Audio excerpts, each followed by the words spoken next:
I just want to be the best version of myself. Have you heard yourself say that? Have you heard other people say it? Coaches and exercise professionals and leaders are sharing with their team, I want you to be the best version of yourself, or I can help you to become the best version of yourself. And it's become a very fashionable statement. And one of the things I was taught a very long time ago by a psychiatrist who's one of the members at one of my health clubs, they shared with me that if you start talking like everybody else, it's possible that you'll start thinking like everybody else. So I became very aware at a very young age of the words that were coming out of my mouth, and did I sound like other people? So I don't want to use other people's quotes. I don't want to use common phrases. I don't want to get involved in the fashionable talk, because if group talk leads to group think, then perhaps we stop thinking for ourselves. And I was certainly very committed to that not being a part of my life. So every time somebody says to me something fashionable, something that's a statement that's very common, I always ask why and what does that mean to you? So in the exercise profession, there's lots of those. Breakfast is the most important meal of the day. You have to do 3 sets of 10. Abdominal exercises, crunches and sit-ups are the best workout to get fat off your tummy. You have to drink 2 litres of water every day. There's some really common things that people say, and it seems if we hear them enough times, we believe them. And obviously, if you've lived in 2020, 21, 22, we've been bombarded for nearly 3 years with a whole heap of stuff that seems to be group talk. Everybody's using the same script, saying the same thing. And one of the things that the critical thinkers in the world have always done is asked why and how. Why are you doing that? How does it work? Why are you saying that, and how does it work?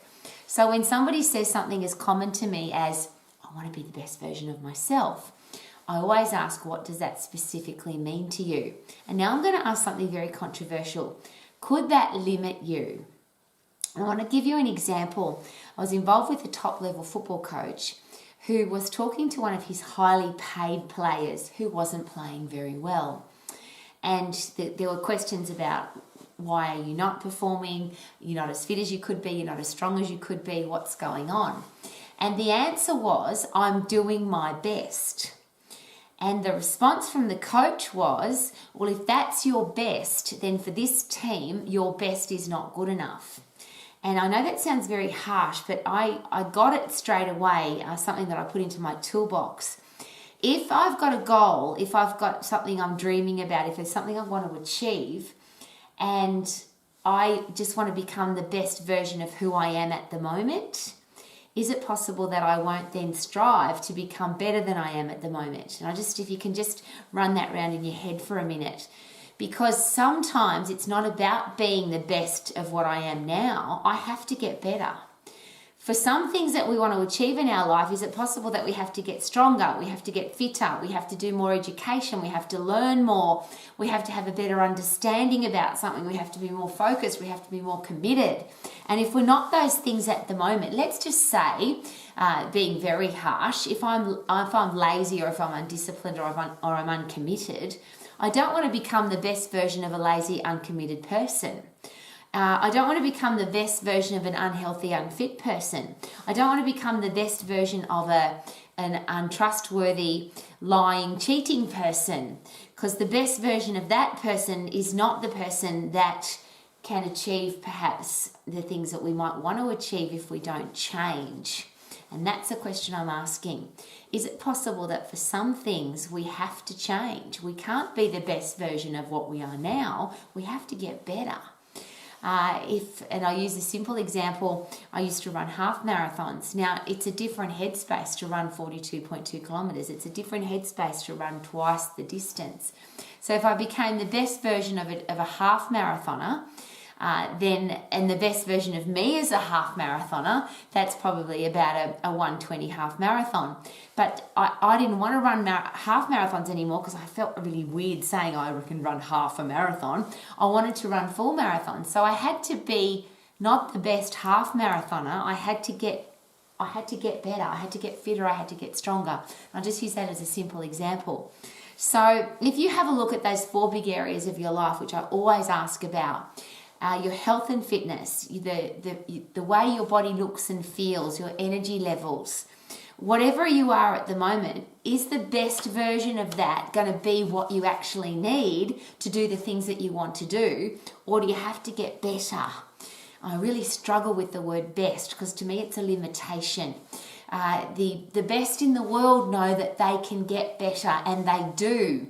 And perhaps that's the reason why they are considered to be the best. But if you look at all the people who are labelled as the best, they are the ones that train the hardest, work the hardest, study the hardest, learn the most, keep becoming better and better is what I'm trying to say. So is it possible that we need to consider what do I need to do every day? Not some standard statement, best version of myself, but specifically what do I have to do? How much faster do I have to run? How much heavier do I have to lift? How much more study do I need to do? How much more knowledge do I need to have? How much better do my communication skills have to become? How much do my wealth creation skills have to become, or how much better, so that I don't have to be worried about money? My communication skills with myself and the people in my life, what do I need to keep learning and doing and understanding so that I can keep getting better rather than just the best version of what I am at the moment?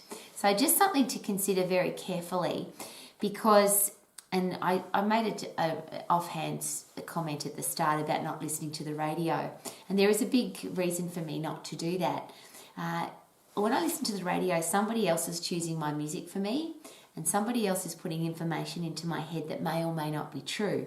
And of course, every radio announcer and every radio disc jockey has the right to share their opinion. That's what they're there for, and it's often what they get paid to do. But if we hear the same thing over and over, and we start believing it, what if it's not true? I'll give you another example, just a fun one. I was working with a group of teenage boys, and I was dressed.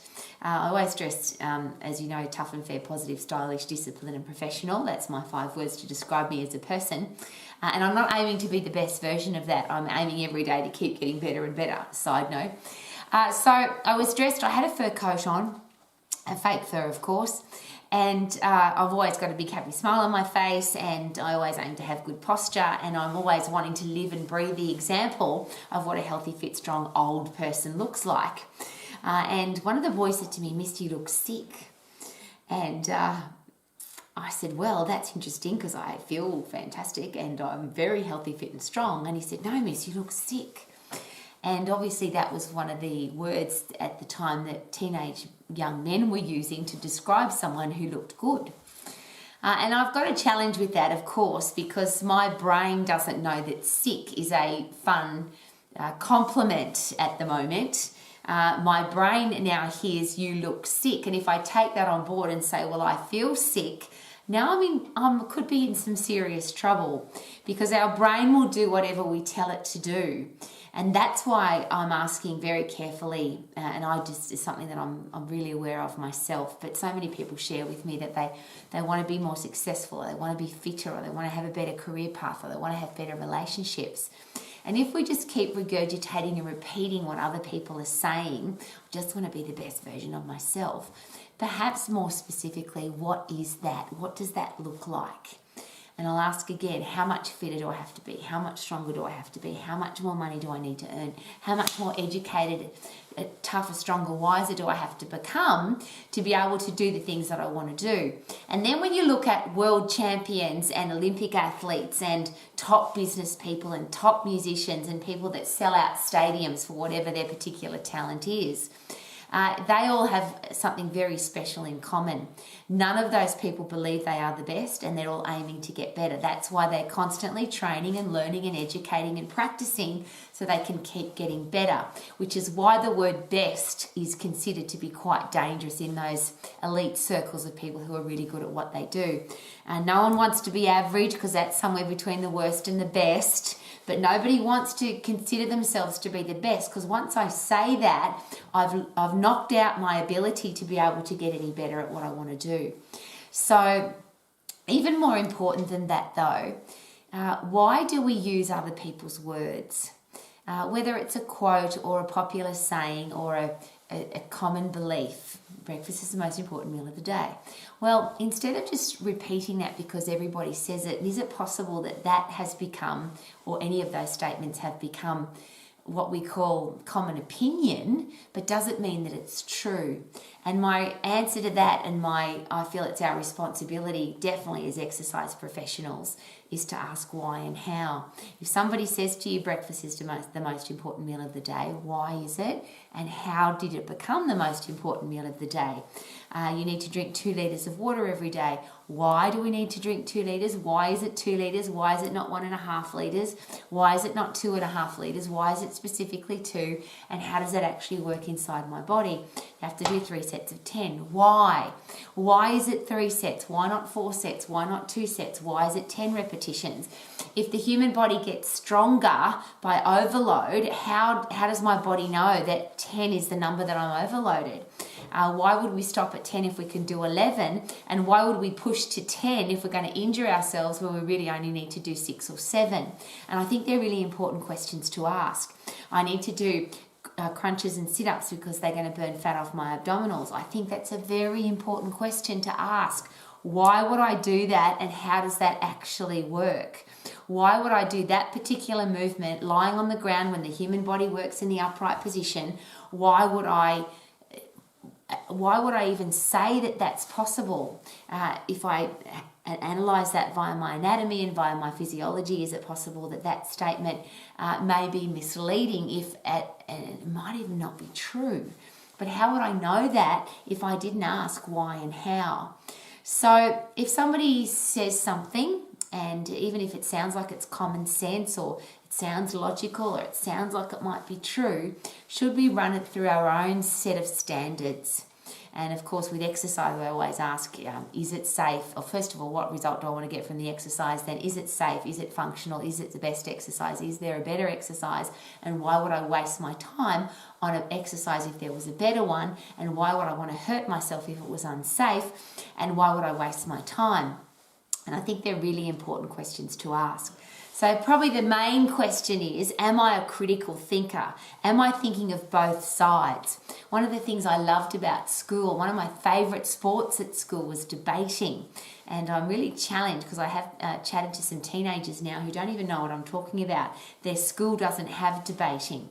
So we have a topic, we have 2 teams. This topic has to take the pro side of the topic, and this side has to take the negative or the con side of the story of the topic, and they have to debate. They have to argue both sides of the story. And the really interesting thing there is if you're given a topic and you have to argue for the pros of that topic, but you actually believe that that's not a good thing. But if you're on this side of the debate, you actually have to debate against something that you don't believe in.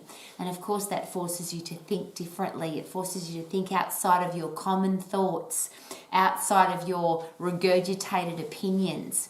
And I'm sharing that because I don't want to be the person that just regurgitates somebody else's opinion. How about you?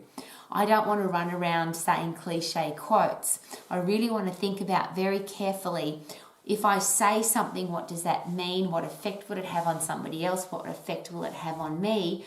And if I say something, could it limit my beliefs in myself? Could it hold me back?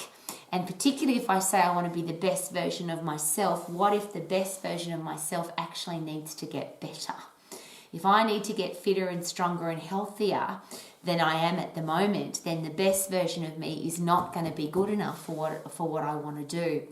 So how about we think for ourselves? How about we use our own words? How about we come up with our own language? One of the fun things that I'm known for now is the Rowie Be Happy song. And I will sing it to you with passion and enthusiasm so that whatever you want to call the days of the week, we don't get caught up in the boring, ugly old Monday, Tuesday, Wednesday, Thursday, Friday, Saturday, Sunday. How about, may your Mondays be magical, may your Tuesdays be terrific, may your Wednesdays be very well, and your Thursdays be thankful, may your Fridays be a fun day, may your Saturdays be super, may your Sundays be sparkly, because you choose them to be. 2 parts to that beautiful song. Number 1 is I want to change the days of my week so that they're not boring and mundane and sound like everybody else's. But the last part is because I choose them to be. These are fantastic, happy, fun, wow, super days because I choose them to be. And wouldn't it be nice if we chose our own vocabulary, we choose our own words to put into our own brain? Because remember, we choose our words, we choose our thoughts. Our thoughts will then control our actions, and our actions will control our results. So how about we think for ourselves, we use words that are going to add value to our life rather than just use other people's words. Could that be a really good idea? May your Mondays be magical, may your Tuesdays be terrific. May you pick your names for the days of the week. Ha ha.